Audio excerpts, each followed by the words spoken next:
que vos comentaba antes, temos pouco tempo porque o Concello pecha ás 8:10, 8:15 e non podemos extendernos moito máis. Por iso vos pido brevidade nas preguntas, sede concisos para que a mesa poda responder as vosas cuestións. Tamén, por favor, levantade a man, vos darán un micro porque emítese en streaming, entón queda grabado e presentádevos, vale? Eu non digo nada máis porque senón non nos dá tempo. Alguén ten algunha pregunta? Hai unha aquí e logo unha atrás, sí, sí.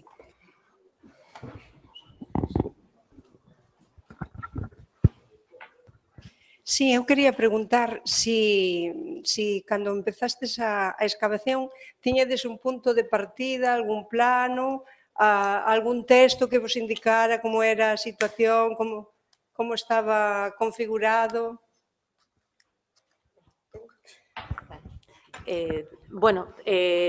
As primeiras excavacións son as que se inician no 2002. Como base, utilizase sempre a documentación medieval que existe. Existía un estudio que se fixo naquel mesmo ano de Hermelindo Portela, era de Hermelindo, non sei se era de alguén máis. Tamén se realizou daquela unha topografía intensiva no xacemento, que é o que evidenciaba que ali había algo extraño, porque de repente a topografía facía unha plantiña cadrangular bastante clara. Cando chegamos no 2013, temos todas esas intervencións realizadas xa pola universidade, son 5 campañas intensivas, máis esta topografía e estudio histórico previo. Entonces, sí que existía. E, aparte, a documentación medieval é moi intensa. Para facer a intervención, realizouse un vaciado. A intervención está a grandota, a 2013, realizouse un baleirado de toda a documentación existente nos arquivos nos que se mencionase a Rocha. É un traballo feito por de historia espectacular, que recolle todo, vaciado de... Sempre pode quedar un dato nun xornal que igual non aparece, pero está prácticamente todo referido. Toda esa documentación, por certo, visitable na página web. A documentación histórica, as planimetrías previas, todo eso sí está feito. E logo, decir, que eso igual tamén sabe Carlos máis, ao longo deste, xa nos anos 90, eu recordo, cando estaba rematando a carreira, un compañeiro, que era de Historia da Arte, colouse no interior da fortaleza, falou con un veciño, que creo que era unha das noticias que aparecían, e chegou a esa sala que os veciños coñecían, ese subterráneo, entón, había mencións, había referencias, e despois tamén a memoria oral da xente da Rocha tiña moi claro o que tiñan ali. Toda esa información utilizouse.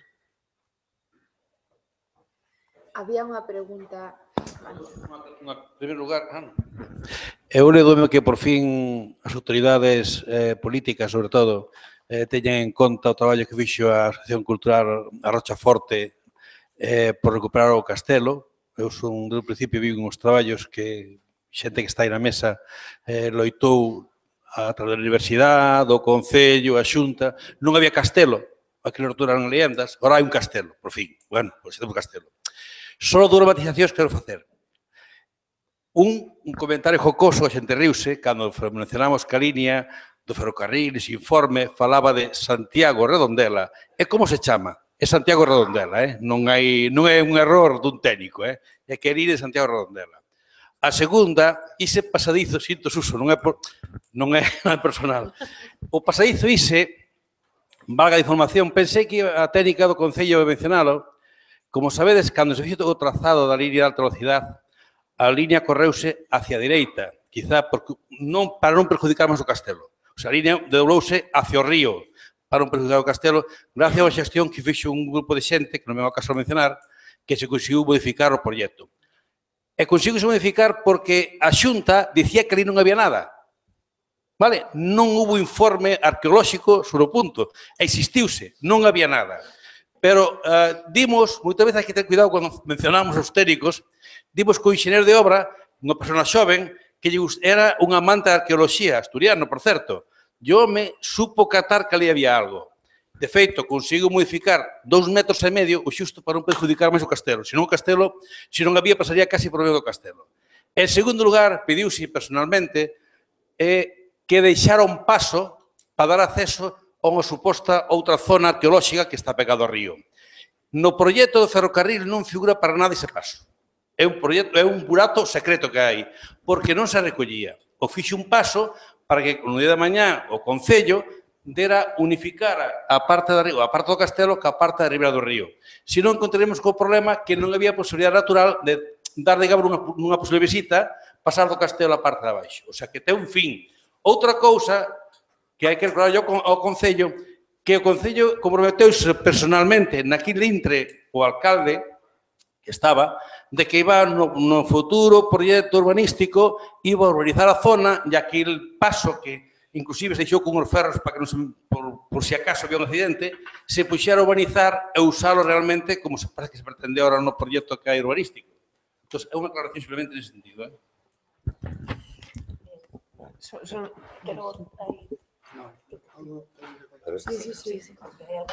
Bueno, José Luis, moitas gracias. Fala con conocimiento de causa, porque é verdad que Villamediel, creo que era, non me acordo do nombre, cando se planteaba o proxecto de tal, sí que parece ser que se facían esfuerzos para que non se fora contra o castillo. É verdad que eso participamos neso, polo tanto, tes toda a razón do mundo. Eu non sabía o de Redondela, Non. O que aparece en todos os planos é Santiago Carril, que todos os planos de cartografía militar e tal, o que eu comprobei, nesa línea aparece Santiago Carril, que era a primeira línea que saliu desde a estación de Cornes a Carril. O prolongar Carril adiante, luego de rodar a Pontevedra, e depois Carril por Pontevedra, a línea que evolucionaba con o nombre de Redondela Santiago, dado que a Coruña, o tratado de Zamora a Coruña.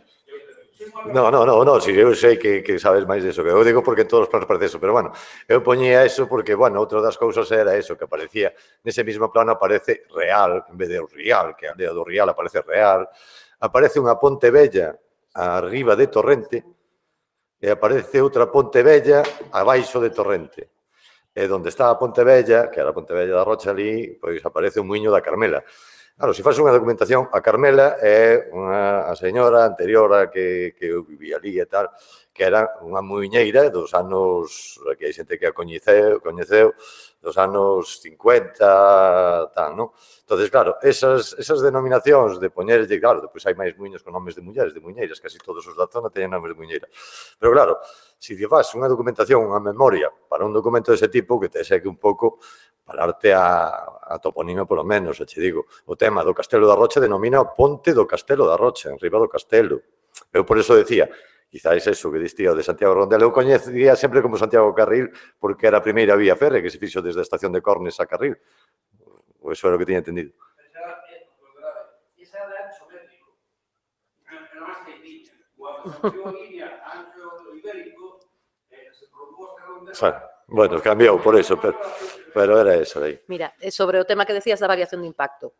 É certo que a variación que se fixo da zona non recollía o castelo, o recollía como referencia, non como xacemento. E iso obstaculizou e dificultou moitísimo despois as posteriores medidas correctoras, cando xa se descubriu que se trataba un xacemento, que é un error moi grave. Pero, bueno, pode pasarnos a calquera.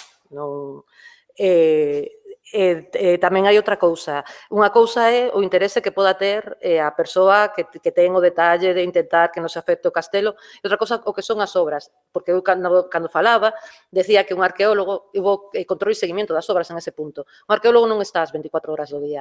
Cando nos fixemos a intervención vimos clarísimamente que unha pala marchara a su bola, fixera unha entrada bastante chunga na muralla e se tapouse, cando ti tes moita experiencia en controles de obra, ves cando hai unha cousa que está impactada, que se intenta tapar, tapouse con moito cuidadiño, e intentou regenerarse a esta altura, pero a entrada estaba, e iso posiblemente é o normal. A persona que está en campo non ten por que saber, se non está ben indicado, chega coa pala, métese a un sitio onde hai unha terra estupenda, que lle ven estupendamente para facer o que este facendo a máquina nese momento, saliu e meteulle un un interesante, comeuse un interesante trozo da muralla en ese sector. Non é irreparable, no sentido de que, como está tapada e está pegada á vía do tren, e ali non podíamos intervir por cuestiones de seguridade da vía, pero observouse que había esa entrada, que de feito se denunciou.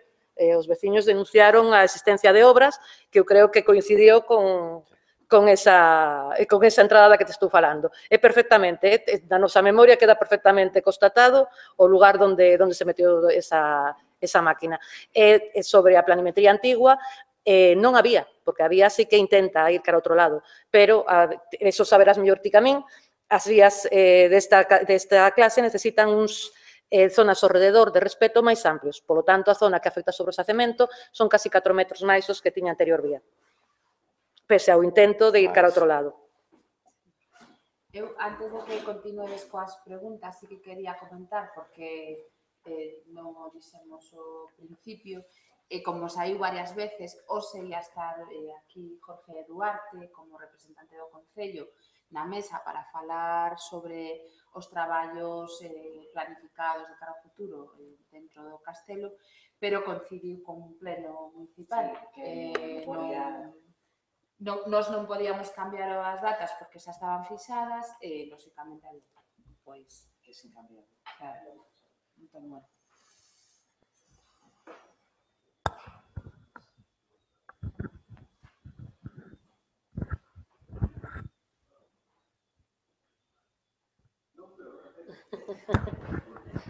Bueno, primero que nada, muy interesante desde todos los puntos que pudieron enfocar un mismo sitio. Eso me pareció bastante enriquecedor. Y bueno, el ámbito que me interesa, que es el arqueológico, quería saber si, más allá de lo que está presupuestado y está planeado para el año 2017, existe el proyecto de mayor cantidad de campañas a nivel arqueológico de aquí a futuro, o de momento estamos por la puesta en valor del patrimonio y de momento aparcar esta parte, simplemente. Sí que hay, llamar proyectos sería mucho, llamarlo. Por supuesto, esto es poco a poco, generando recursos, y hasta ahora, hasta el año 2013, casi estuvimos tapando agujeros y huecos. Ahora ya sí que se empieza a planificar. Decía Mariajo que efectivamente hay una zona que hay que hincar un diente. Hasta ahora tampoco podemos, porque ya trabajamos, ya estamos fuera de los terrenos cedidos por el arzobispo, como pretendido dueño, y ya son terrenos privados, todos los que hay alrededor, que hasta ahora los utilizamos porque, bueno, ahí fue la labor de la asociación que nos lo facilitó, pero nos facilitó, y ahí sí que aprovechamos terrenos inmediatos para poner la escombrera, pero excavar y sacar restos es otro cantar. Entonces es fundamental ahora expropiar y que el Concello adquiera esos terrenos, que pasen al dominio público y empezar, sí, a diseñar, a proyectar, porque ideas, sí, toda la zona de la entrada del foso, 3 metros de excavación, por supuesto, hay que excavar y unir esa zona con el río. Eso supone que no es fácil. El hueco que dejó Adif debajo de la vía del tren, pues efectivamente tiene una entrada pero no tiene salida, o viceversa. Hay que excavarlo.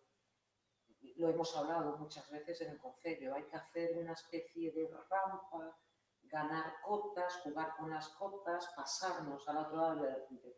Solamente eso va a requerir la excavación, pero posiblemente del foso, Barbacana,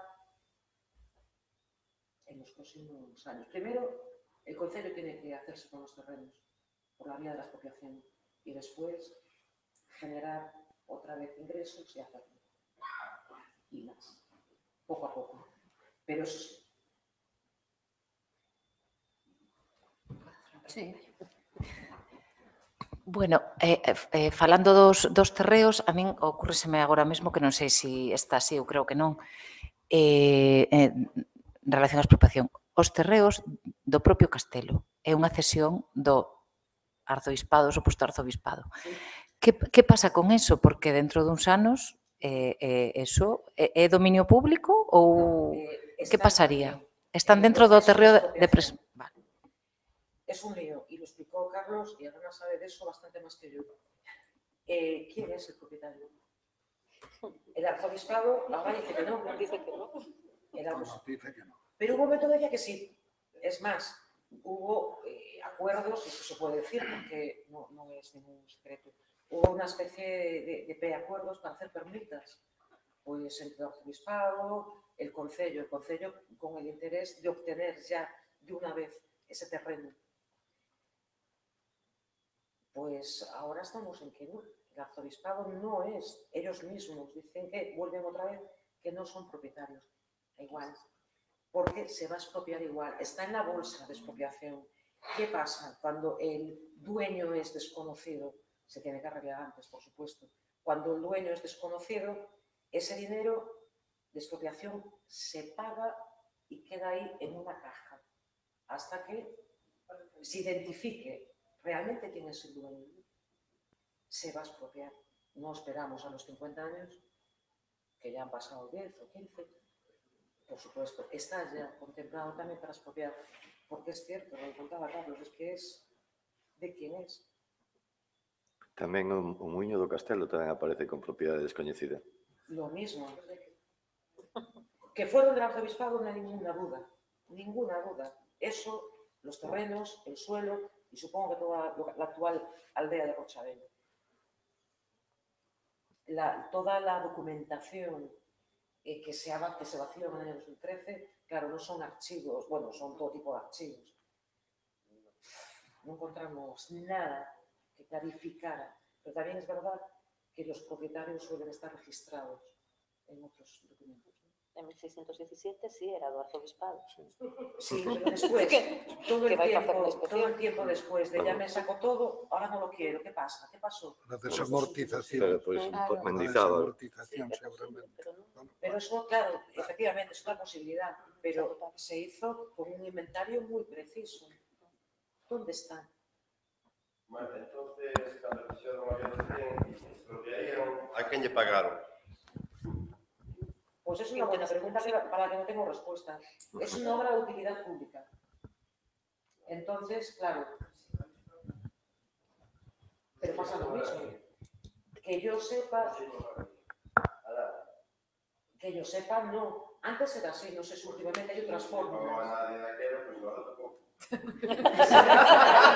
Sí, pero la ley es la ley. Tienes que dejar, mientras no averigues, hay una especie de caja que no sé cómo se llama, que ahí se da el dinero hasta que aparezcan propietario y herederos. Pero es lo mismo, efectivamente. Pero bueno, la administración pública tiene que hacerlo.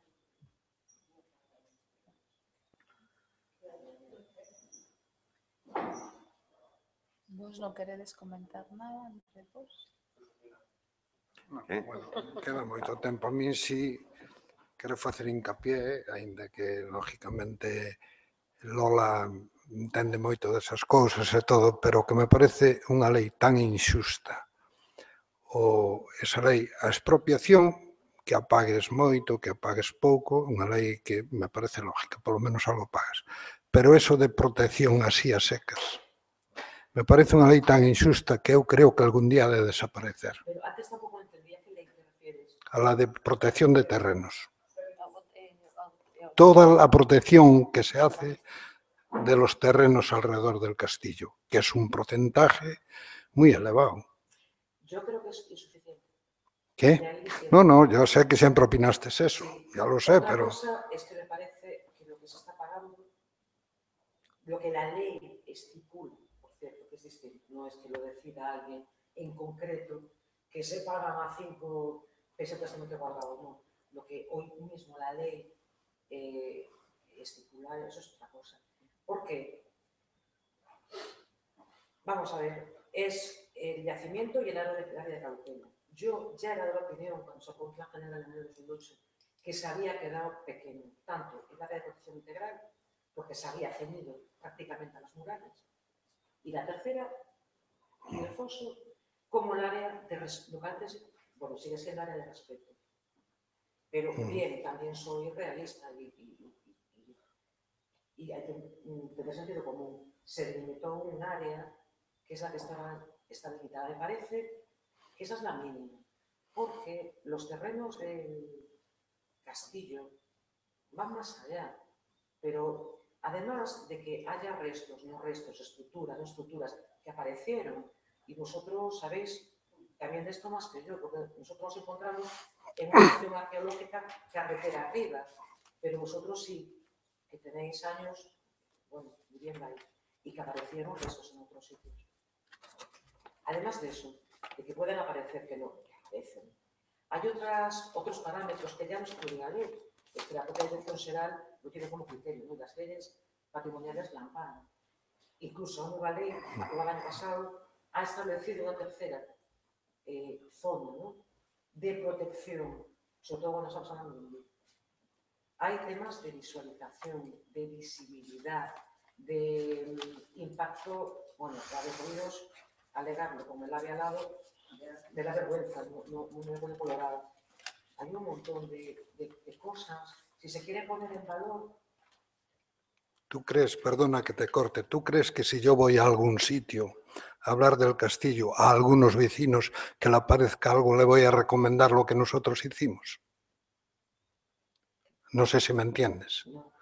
A ver, nosotros apoyamos totalmente esto, para ahora vernos que nos arrasan con la protección en los terrenos, lo cual no estamos de acuerdo, ¿no? Aunque tú creas que son necesarios y que todavía creas que se necesitan muchos más. No, con esto... Bueno, pero bien. Bueno, bien, ya. Pero, y ahora yo digo, si yo tengo que ir a cualquier sitio que se descubre allí un algo que tal, y me dicen, Carlos, ¿qué opinas de vuestra experiencia? ¿Tú crees que le voy a aconsejar con estas cosas que sigan adelante y que se vacíen como nos vaciamos nosotros en el proyecto? Vamos a ver, ¿cuál es el problema? Piensa lo que te digo, ¿eh? Por falta de información pregunto, no es una pregunta graciosa. ¿El problema cuál es ahora? Me da la impresión, por conversaciones antiguas o más recientes con unos y con otros, que lo que se está pagando es, no sé qué palabra tú empleaste antes, pero estuvo bien empleada, lo que la ley estipula de pago es claramente insuficiente, es poco. Porque a mí otros vecinos, y vosotros, eso hemos participado en conversaciones conjuntas, decían, por favor, expropiarnos ya, claro, pagando. Porque hasta ahora, con el plan general, antes del plan general de 2008, con una protección genérica de 200 metros, ni hago ni dejo hacer, ni me dejáis hacer, ni puedo hacer nada. Pagar, que es lo que tiene que hacer la administración pública, porque ya no podían construir. En eso no estamos en desacuerdo, sino lo contrario. ¿Cuál es el tema? El tema es la protección de terrenos, no lo que se expropia. Si expropiarais, porque la protección es un 80%. Ahora te entiendo. La expropiación es que encima se está quedando, efectivamente, es que fíjate, se está quedando muy corta. Por supuesto, hace unos años, antes de aprobar el plan especial, el tema era un tema que, por lo que hasta donde yo conozco, es un tema de planeamiento, y la verdad que tampoco quiero hablar extensamente porque puedo estar mintiendo por pura ignorancia. El tema que se planteó cuando se aprobó el plan especial es que en aquella época había muchas sentencias que, según las cuales no se podía aprobar un planeamiento de desarrollo de que fuera, pero un plan especial, lo que fuera, un SUM, lo que fuera. Sí, no se podía obtener terrenos por expropiación o por otro tipo de mecanismos, si el concello, en este caso, tenía el dinero ahí, avalando. Entonces, no se podía aprobar. Esto es información que a mí me llegó. En ese momento, para aprobar el plan especial, había muy pocos fondos. Entonces, se redujo a nada la expropiación, efectivamente. Perdón porque te estaba entendiendo mal. La expropiación, encima está mal pagada, es que es esto, es que no es nada. Es verdad que, pues, también creo que lo puedo decir porque lo he hablado con él, ¿no? Aún estos días, con mi concejal, ¿no? Y efectivamente, es que esto, y así se me explicó hace 4 años, esto debería ser una fase, un inicio porque totalmente de acuerdo. Y, de hecho, yo creo que hay que plantear a medio plazo, me decía mi concejal, porque a corto no. Pues Eso lo digo con su palabra. Se iría haciendo justicia a los vecinos. Lo digo y con eso su sería. palabra. Pero claro, yo pensaba en protección patrimonial como arqueóloga, pero efectivamente es que la parte de los terrenos a adquirir que están fijados en el plan especial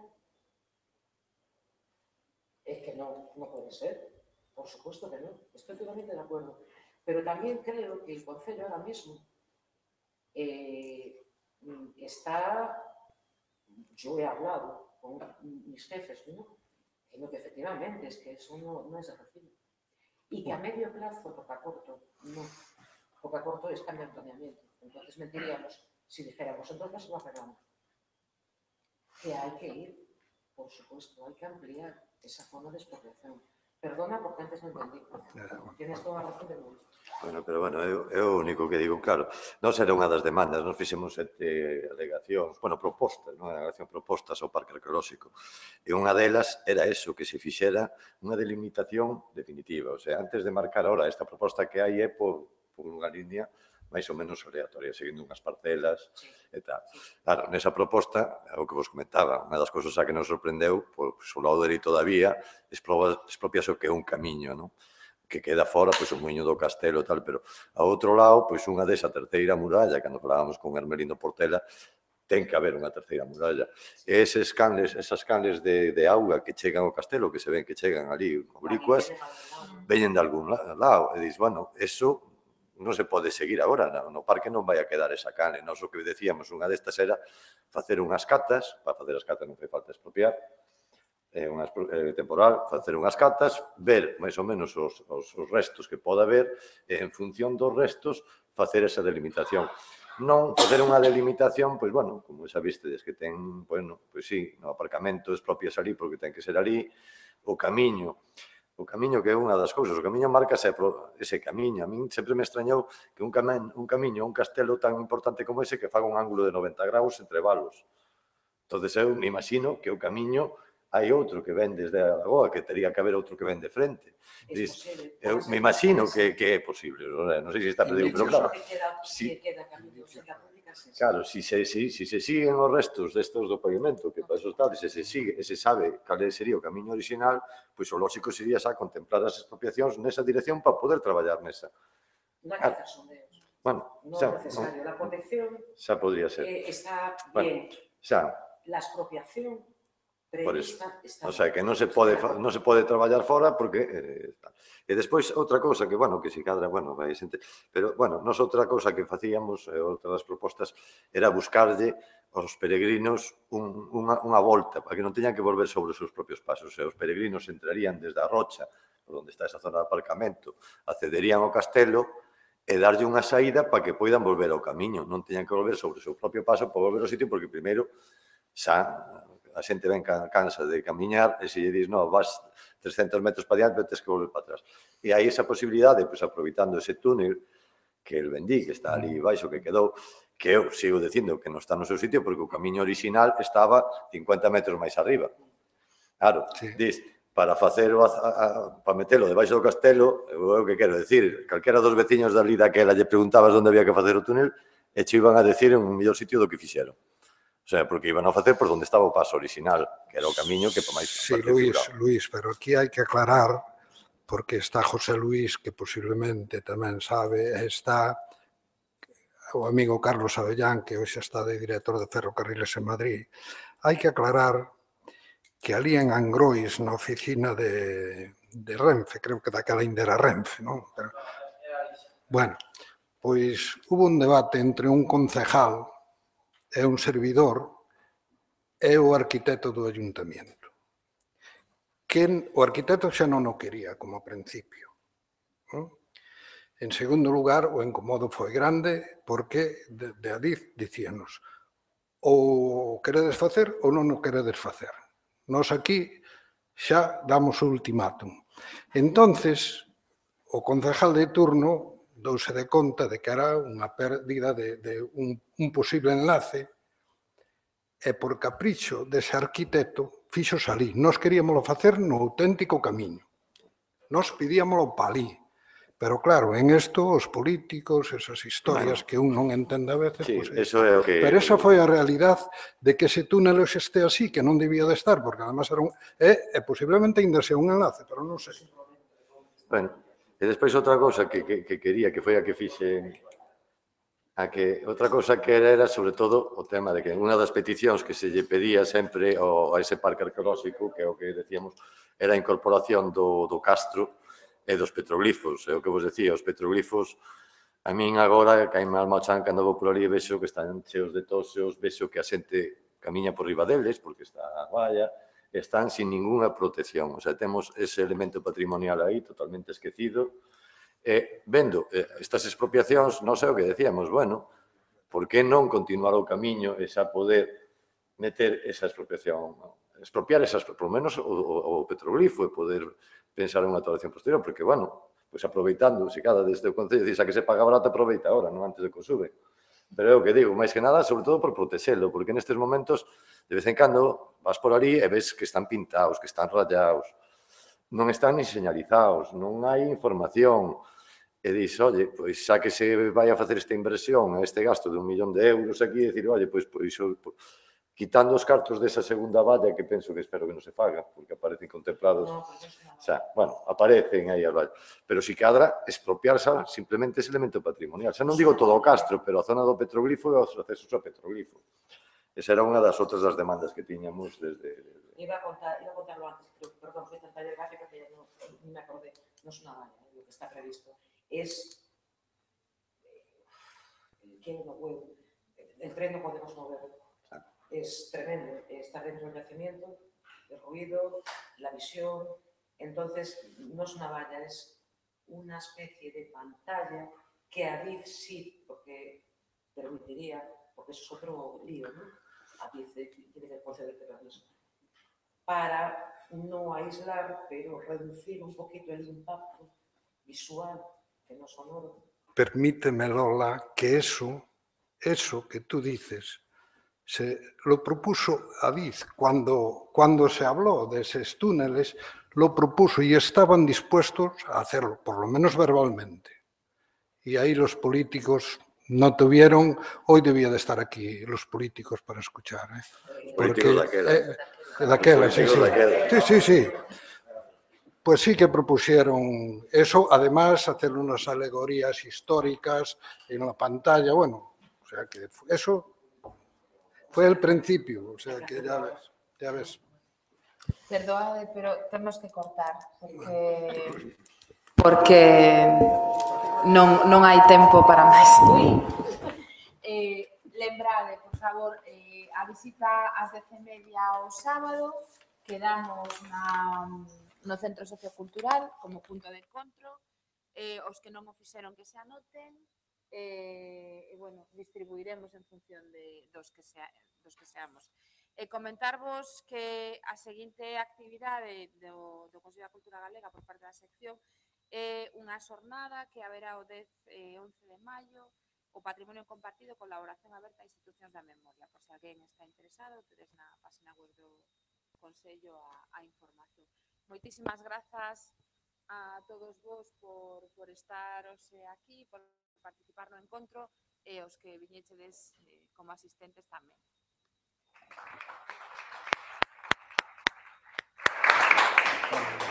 Gracias.